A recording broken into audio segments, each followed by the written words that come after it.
नमस्कार दोस्तों, आप सभी का बहुत बहुत स्वागत है स्टडी आईक्यू पे दोस्तों।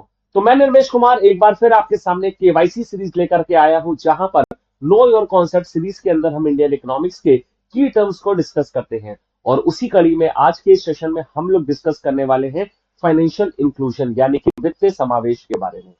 तो ये फाइनेंशियल इंक्लूजन टर्म होता क्या है? आपने देखा होगा सरकार की तमाम योजनाओं के अंतर्गत इस शब्द की बात कई बार कही गई है, यानी कि कई गवर्नमेंट की स्कीम्स जो हैं वो हमारे फाइनेंशियल इंक्लूजन या वित्तीय समावेश के उद्देश्य को पूरा करने के लिए लाई जाती है। और आप में से ऐसे स्टूडेंट्स जो कि फर्स्ट टाइम इस एग्जाम में अपियर हो रहे हैं या फिर अपनी प्रिपरेशन को अभी स्टार्ट कर रहे हैं और जहां पर इंडियन इकोनॉमिक्स के की टर्म्स को नहीं जानते, वहां पर आपको कंफ्यूजन होता है इस टॉपिक को समझने में। तो चलिए स्टार्ट करते हैं आज के इस सेशन को और देखते हैं फाइनेंशियल इंक्लूजन या वित्त समावेश होता क्या है दोस्तों। अगर हम इसकी परिभाषा या डेफिनेशन को देखें दोस्तों, तो फाइनेंशियल इंक्लूजन का मतलब होता है refers to ensuring that individual and businesses have the access to affordable financial products and services such as banking, credit, insurance and investment। यानी कि एक ऐसी व्यवस्था, एक ऐसी प्रणाली जहां पर हमारे देश का कोई भी व्यक्ति हो, चाहे वो एक गरीब हो, शोषित हो, वंचित हो, पीड़ित हो, मैं हूं, आप हो, कोई भी उद्योग हो, उसको हमारे फाइनेंशियल यानी कि वित्त क्षेत्र की तमाम सेवाएं उपलब्ध कराई जाए। चाहे वो बैंकिंग सेक्टर से हो, चाहे वो हमारे क्रेडिट सेक्टर से हो, या अन्य कोई भी, या इंश्योरेंस सेक्टर से हो, उन सबको उस व्यक्ति को उपलब्ध कराना या उस व्यक्ति की पहुंच वहां तक होना, इसको आसान भाषा में हम वित्तीय समावेश कहते हैं। अगर हम वित्त समावेश की बात करें, तो सरकार की जो तमाम सामाजिक और आर्थिक कल्याण की योजनाएं आती है, उसके अंतर्गत सरकार फाइनेंशियल इंक्लूजन या वित्त समावेश को इसलिए लेकर के आती है ताकि वो अपनी फाइनेंशियल सर्विसेज हमारे देश के खास तौर पर अनसर्व पॉपुलेशन को दी जा सके। यानी कि हमारे देश में जो भी गरीब, शोषित, वंचित है, जिनके लिए ये बैंकिंग या फाइनेंशियल सेक्टर्स की सुविधाएं अभी तक किसी भी फाइनेंशियल कॉन्स्ट्रेंट या वित्त हमारे अवरोध की वजह से नहीं हो पा रही थी, उस अवरोध को या उस रिस्ट्रिक्शन को समाप्त करना और उन तक वो सुविधाएं पहुंचाने को हम आसान भाषा में क्या कहते हैं? Financial inclusion. आपने देखा होगा कि भारत की सरकार के द्वारा जनधन योजना को लाया गया था, जहां पर एक गरीब आदमी जिसके पास बैंक का खाता नहीं है, एक बचत खाता नहीं है, क्यों? क्योंकि हर बैंक में हमारे सेविंग अकाउंट को ओपन करने के लिए मिनिमम बैलेंस की रिक्वायरमेंट होती है, यानी कि न्यूनतम धनराशि चाहिए होती है जो कि मेंटेन करनी पड़ती है ताकि हम अपने खाते को चला सकें। और अगर किसी भी बैंक खाते के अंदर न्यूनतम जो बैलेंस है उससे नीचे धनराशि हो जाती है, तो उसके लिए क्या है, बैंक हमको पिनलाइज या हमसे चार्जेस भी काटता है। तो प्रधानमंत्री जनधन योजना का उद्देश्य क्या था? हमारे वित्त समावेश को बढ़ावा देना, जहां पर सरकार ने जीरो बैलेंस का खाता लोगों के लिए खुलवाया था और वो जो फाइनेंशियल कॉन्स्ट्रेंट था हमारा मिनिमम बैलेंस का, उसको हटाया था। तो फाइनेंशियल इंक्लूजन का मतलब क्या है? यानी कि ऐसी हमारी व्यवस्था या प्रणाली को विकसित करना जहां पर अनसर्व्ड या ऐसे लोग जिनको अभी तक बैंकिंग सुविधाएं नहीं मिली है, उनको बैंकिंग सुविधाएं या फिर कोई भी फाइनेंशियल सुविधाएं उपलब्ध कराना। अब अगर हम दोस्तों इसके की एस्पेक्ट्स की बात करें, यानी कि इसके प्रमुख आयामों की बात करें, तो सबसे पहला है एक्सेस टू बैंक सर्विसेज। जैसा कि मैंने आपको जनधन योजना के अंतर्गत बताया कि इसके अंतर्गत हम क्या करते हैं, बैंकिंग सर्विसेज या सुविधाएं लोगों को उपलब्ध कराते हैं। इसके अलावा लोगों को लोन उपलब्ध कराना जिससे कि वो अपने व्यवसाय को या अपने रोजगार को बढ़ावा दे सके।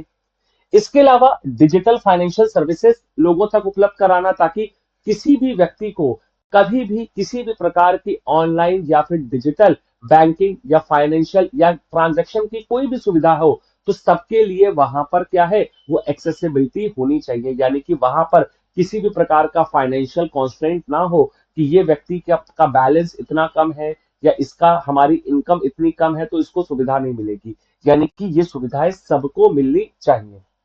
इसके अलावा लोगों को वित्तीय साक्षरता प्रदान कराना, यानी कि लोगों को जागरूक करना कि आप यहाँ पर इस बैंकिंग सुविधा का इस्तेमाल कीजिए, इसका आपका ये फायदा होगा। जैसे आपने देखा होगा जब भीम यूपीआई आया था तो भारत की सरकार के द्वारा हमारा जो डिजिटल ट्रांजेक्शन है उनको बढ़ावा देने के लिए जो हमारे रिक्शे वाले हैं, या फिर आपने देखा होगा जो सब्जी वाले हैं या रेडी वाले हैं जो सड़क पे लगाते हैं, जो अभी तक हमारे कैश में डील किया करते थे, तो भीम यूपीआई आने के बाद वहां पर हमारा फोन पे, पेटीएम जैसी कंपनीज ने जो कि हमारे एक प्रकार के पेमेंट बैंक्स भी अब है, पेटीएम वगैरह।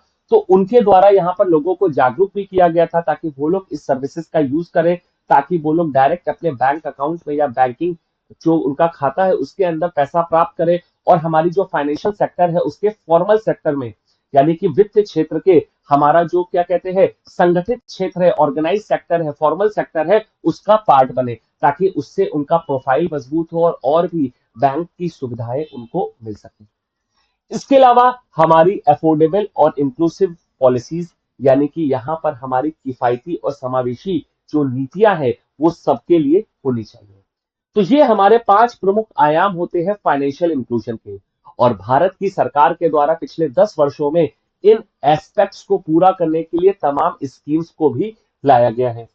जैसा कि अगर मैं बात करूं तो हमारे देश की सरकार के द्वारा जनधन योजना अकाउंट लाया गया, जिसके अंतर्गत क्या है लोगों के बैंक खाते खोले गए। और लगभग हमारे क्या है 28 करोड़ बैंक खाते खोले गए हैं, खासतौर पर किसके, महिलाओं के, गरीब लोगों के, ताकि उनको भी बैंकिंग सेक्टर में जोड़ा जाए। इसके अलावा दीनदयाल अंत्योदय योजना, जो कि नेशनल रूरल लाइवलीहुड मिशन के अंतर्गत आता है, जहां पर सरकार क्या कर रही है, हमारी खास तौर पर ग्रामीण क्षेत्र की जो महिलाएं और खास तौर पर जो सेल्फ हेल्प ग्रुप्स है उनको हमारा फाइनेंशियल सेक्टर या उनकी जो लाइवलीहुड है या जीविका है उसको बढ़ाने का काम कर रही है। इसके अलावा प्रधानमंत्री आवास योजना, इसके अंतर्गत सरकार क्या कर रही है, हमारा अफोर्डेबल हाउसिंग प्रदान कर रही है उन लोगों को जिनके पास क्या है मकान नहीं है, चाहे वो शहरी क्षेत्र में हो या ग्रामीण क्षेत्र में। इसके अलावा प्रधानमंत्री मातृ वंदना योजना, यानी कि ऐसी महिलाएं जहां पर उनको गर्भवती या फिर बच्चे को जन्म देने के समय में उनका हमारा लॉस होता है सैलरी का या वेजेस का, तो उनको यहां पर सरकार क्या करती है, प्रेगनेंसी के दौरान या डिलीवरी के दौरान फाइनेंशियली कंपनसेट करती है। आपने देखा होगा बड़ी बड़ी कंपनीज में या फिर सरकारी कंपनियों में हमारी मैटरनिटी लीव का प्रावधान होता है, यानी कि कोई भी महिला अगर गर्भवती होती है, बच्चे को जन्म देती है, तो 6 महीने तक का उसको क्या है वहां पर हमारा मैटरनिटी लीव का बेनिफिट मिलता है, जहां पर उस ड्यूरेशन में उस महिला को क्या है सैलरी मिलती है, यानी कि उसको किसी भी प्रकार का वेजेस का लॉस नहीं होता। लेकिन अगर कोई भी हमारा अनऑर्गेनाइज सेक्टर की या फिर नॉन फॉर्मल सेक्टर की कोई भी महिला है, अगर वो गर्भवती होती है और वो मजदूरी या काम पे नहीं जाती, तो उतने दिन उसको फाइनेंशियल लॉस होता है। तो ऐसे में जो लोग रोज कमा रहे हैं, खा रहे हैं, वो अगर 1 महीना, 10 दिन या 20 दिन भी काम पे नहीं जाएंगे, तो उससे उनकी क्या है, उनकी कमाई पर असर पड़ेगा और उससे क्या है वो लोग गरीबी रेखा के नीचे जाएंगे। तो इसीलिए सरकार ने क्या करा, सभी महिलाएं जो हमारी क्या है अनऑर्गेनाइज सेक्टर की है, उनको क्या है मातृ वंदना योजना के अंतर्गत लाए। तो ये भी क्या है वित्तीय समावेश का एक उदाहरण है सामाजिक सुरक्षा को बढ़ावा देने के लिए।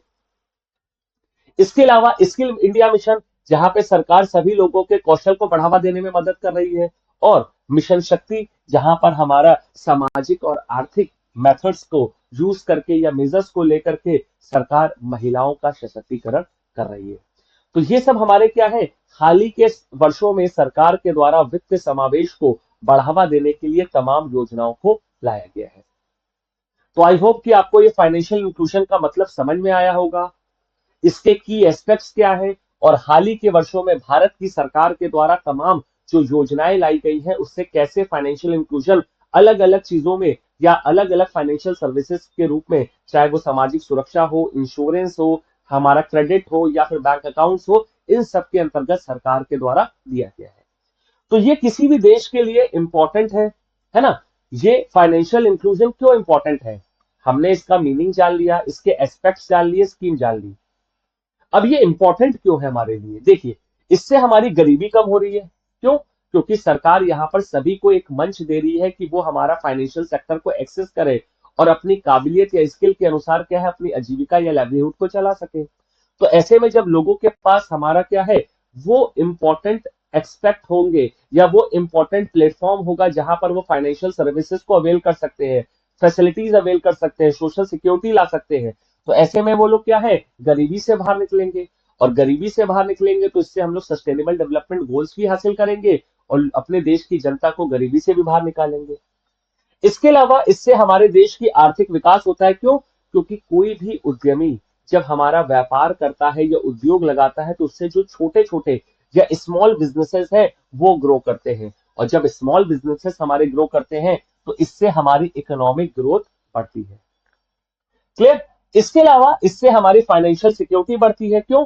जैसा कि मैंने अभी आपको पीएम मातृ वंदना योजना में बताया, तो वहां पर क्या था, इनफॉर्मल सेक्टर की हमारी जो महिलाएं थी, जो गर्भवती महिलाएं थी, जो बच्चे को जन्म देने के उपरांत में हमारा काम नहीं करती, तो उनको जब वेजेस या एक फिक्स हमारा क्या है अमाउंट कंपनसेट कर रही है सरकार के द्वारा उस दौरान, तो इससे क्या हो रहा है, हम लोग यहाँ पर इंश्योरेंस और सेविंग की सुविधाएं भी एक तरह से प्रदान कर रहे हैं। इसके अलावा अटल पेंशन योजना का नाम आपने सुना होगा, प्रधानमंत्री जीवन सुरक्षा बीमा का नाम सुना होगा। तो ये सब भी क्या है, एक प्रकार के फाइनेंशियल सिक्योरिटी देने के लिए, वित्त समावेश को बढ़ावा देने के लिए योजनाएं हैं।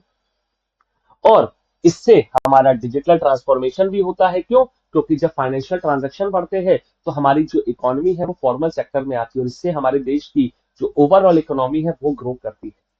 तो ये बेनिफिट्स होते हैं हमारे वित्त समावेश या फाइनेंशियल इंक्लूजन। तो आई होप कि आपको आज का ये सेशन पसंद आया होगा और फाइनेंशियल इंक्लूजन का जो मूल मतलब है वो यहाँ पर समझ में आया होगा। तो इसी प्रकार के इंटरेस्टिंग वीडियोस को देखने के लिए आप मेरे टेलीग्राम चैनल पर जुड़ सकते हैं, जहां पर आप स्कैन कोड को स्कैन करके आप मेरे साथ इस चैनल पर जुड़ के मेरे क्लासेस के लिंक्स और पीडीएफ को सर्च कर सकते हैं, या फिर आप डायरेक्टली निर्मेश सर के नाम से भी सर्च करके मेरे टेलीग्राम चैनल पर जुड़ सकते हैं। और इसके अलावा अगर आप स्टडी आईक्यू के साथ जुड़ करके अपनी प्रिपरेशन को कॉम्प्रिहेंसिव तरीके से करना चाहते हैं, तो आज ही आप हमारे कोर्सेज में एनरोल हो और मैक्सिमम डिस्काउंट के लिए NIR लाइव कोड का यूज करिए, ताकि आपको सभी कोर्सेज पे मैक्सिमम डिस्काउंट मिल सके। तो इसी के साथ आज्ञा दीजिए कि आज के सेशन को यहाँ पे समाप्त करते हैं और आपसे मुलाकात करते हैं एक नए सेशन में, एक नए इकोनॉमिक्स के टॉपिक के साथ केवाईसी में। Till then keep learning and all the very best.